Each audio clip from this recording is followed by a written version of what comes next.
Kali ini kita akan membahas mengenai frasa. Frasa adalah gabungan dua kata atau lebih yang memiliki makna. Ciri-ciri frasa. Frasa harus terdiri minimal dua kata atau lebih. Frasa selalu menduduki satu fungsi dalam kalimat, yaitu SPOK. SPOK ini subjek, predikat, objek keterangan.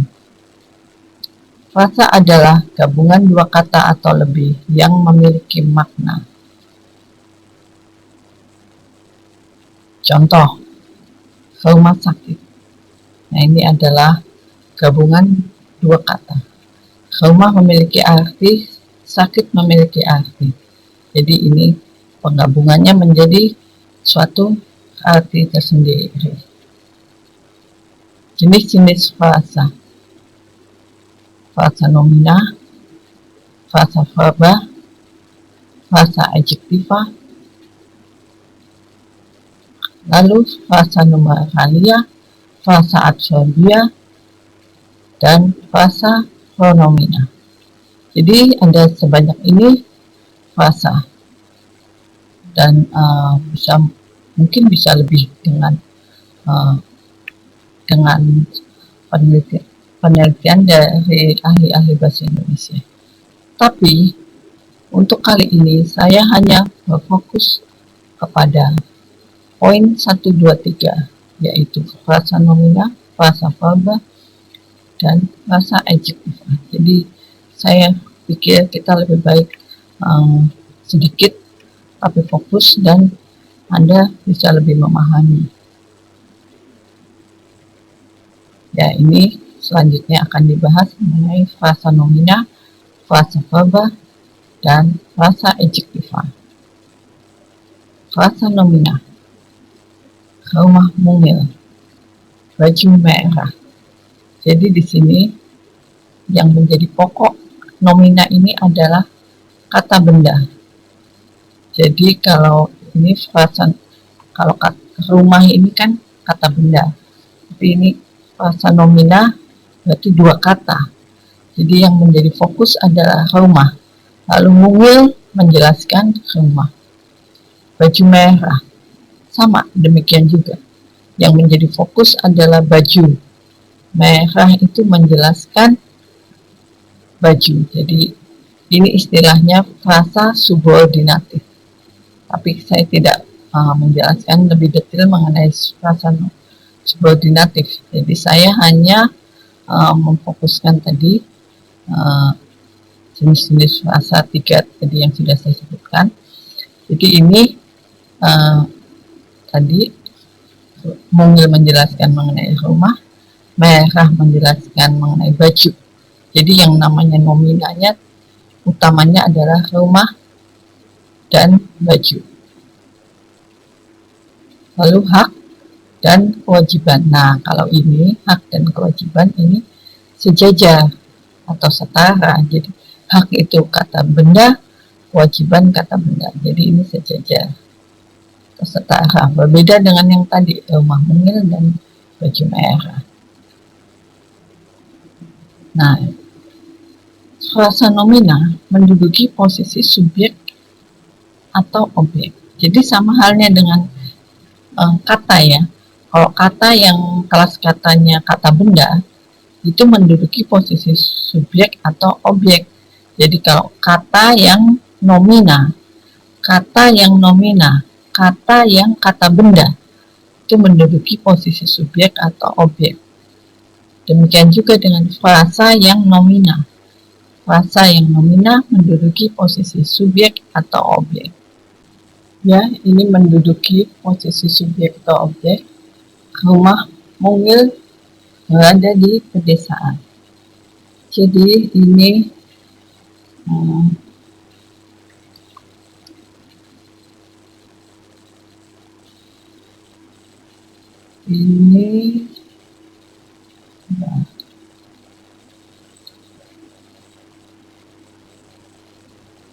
Rumah mungil adalah subjek, berada predikat, di pedesaan, keterangan. Jadi rumah mungil ini subjek, berada predikat, lalu di pedesaan keterangan. Nah, jadi kalau kata benda menduduki posisi subjek atau objek. Frasa benda ini tadi frasa nomina ya. Ini adalah frasa nomina juga menduduki subjek atau objek. Jadi frasa nomina menduduki subjek atau objek. Lalu kita lanjutkan yang selanjutnya. Ibu membeli baju merah.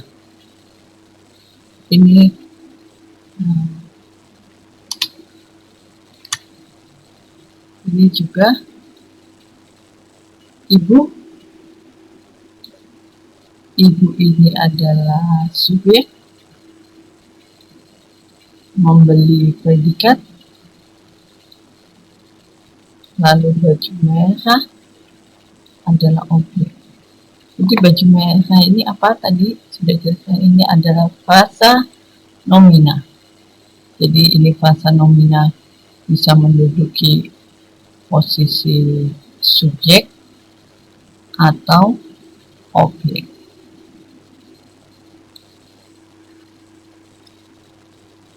Ya. Jadi frasa verba. Ini contoh-contoh frasa verba. Sedang membaca, telah menyelesaikan, akan mengerjakan, masih memikirkan. Nah, ini jadi membaca ini yang lebih inti ya. Lalu sedang ini menjelaskan.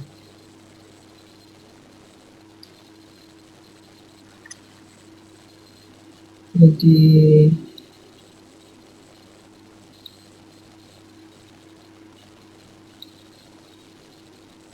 yang inti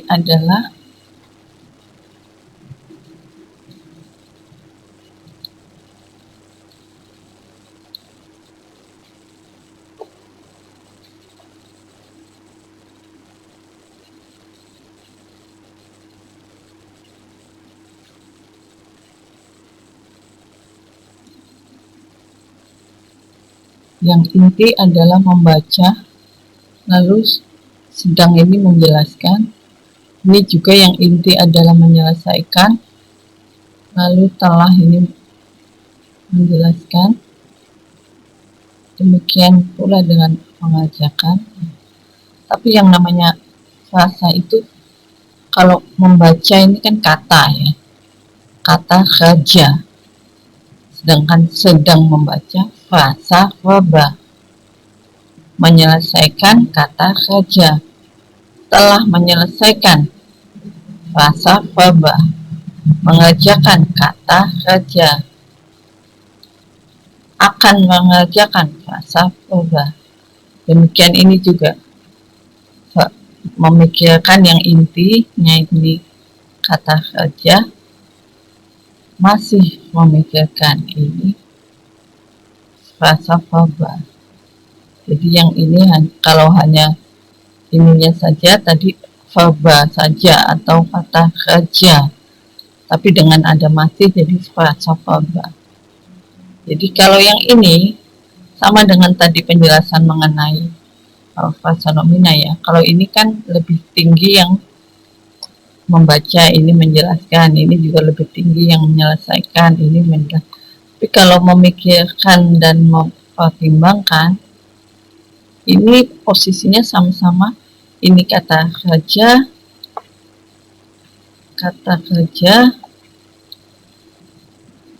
ini juga kata kerja. Jadi ini kedua ini posisinya sama. Jadi khusus frasa rasa memikirkan dan mempertimbangkan, ini kedudukannya sama ya, berbeda dengan yang posisi di atas ini. Ini posisi ini berbeda. Rasa faba menduduki posisi predikat. Ya, ini menduduki posisi predikat. Jadi contohnya, Sinta sedang membaca.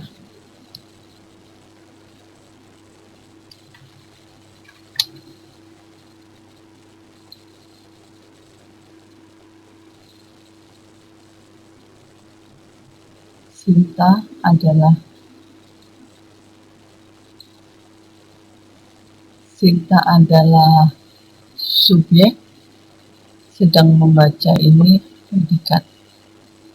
Jadi ini adalah rasa faba. Tadi kalau ini rasa faba ya, kalau ini Anda sudah tahu ya, ini subjektif. Jadi kalau ini tadi rasa faba. Jadi kalau Anda memperinci mengenai pola kalimat predikat, predikatnya dimulai dari kata sedang ini ya. Jadi banyak pula mahasiswa atau pelajar hanya subjeknya Sinta, lalu predikat membaca, lalu sedang ini tidak dikasih garis. Nah, sedang ini termasuk jadi kita kasih garis juga, ini termasuk dalam predikat.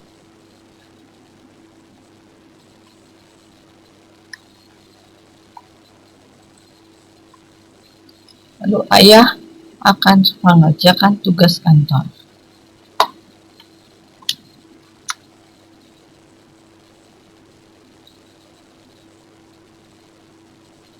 Ayah subjek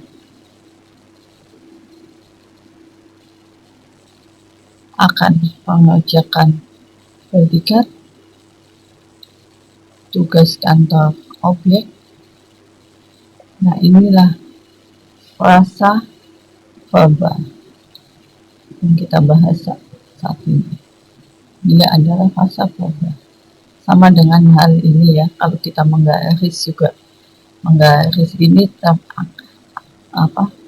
predikat itu mulai dari sini, akan mengerjakan.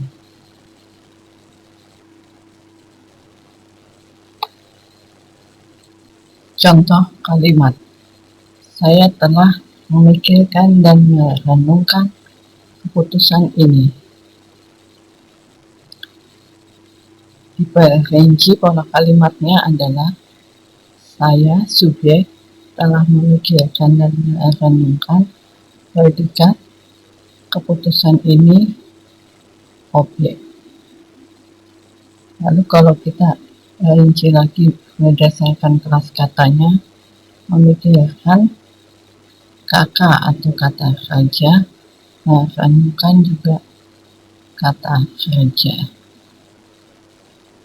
Dan ini kalau di masing-masing adalah kata raja dan penggabungannya adalah rasa, yaitu rasa faba. Dan ini posisi memikirkan dan merenungkan, posisi kedua kata kerja ini sejajar. Lalu rasa adjektiva. Adjektiva adalah kata sifat ya, atau kata keadaan, tapi biasa disebut kata sifat. Contoh, sangat pintar, sudah tua, lebih aman. Dan seperti penjelasan yang sebelumnya, posisi pintar ini lebih tinggi ya, jadi sangat ini menjelaskan pintar. Kemudian Demikian juga dengan tua dan lebih aman. Kalau aman dan tentram, kedudukan aman dan tentram ini sejajar, sama-sama kata sifat. Jadi frasa adjektiva yang ini sejajar. Asam manis juga sejajar. Asam kata sifat, manis kata sifat. Dan frasa adjektiva menduduki posisi predikat. Jadi kalau kata sifat itu juga sama seperti kata raja, menduduki predikat. Dan dalam hal ini frasa adjektiva itu juga menduduki posisi predikat. Menduduki posisi predikat. Contoh, ia sangat pintar. Ia subjek, sangat pintar predikat. Desa ini aman dan tentram. Desa ini subjek, aman dan tentram predikat.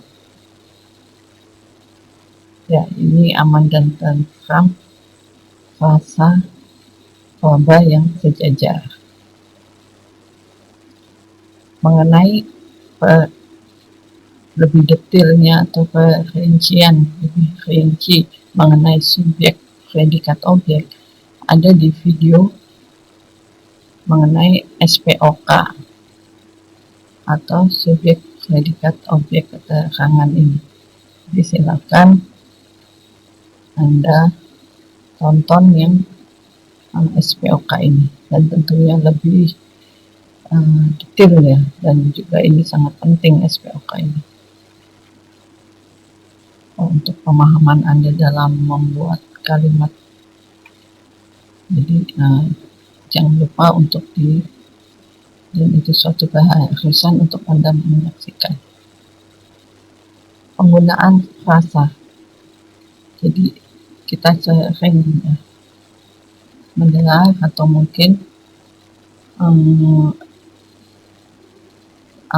dalam penggunaan yang pastinya itu untuk apa penggunaan. Nah, terutama itu sering untuk judul buku. Contoh,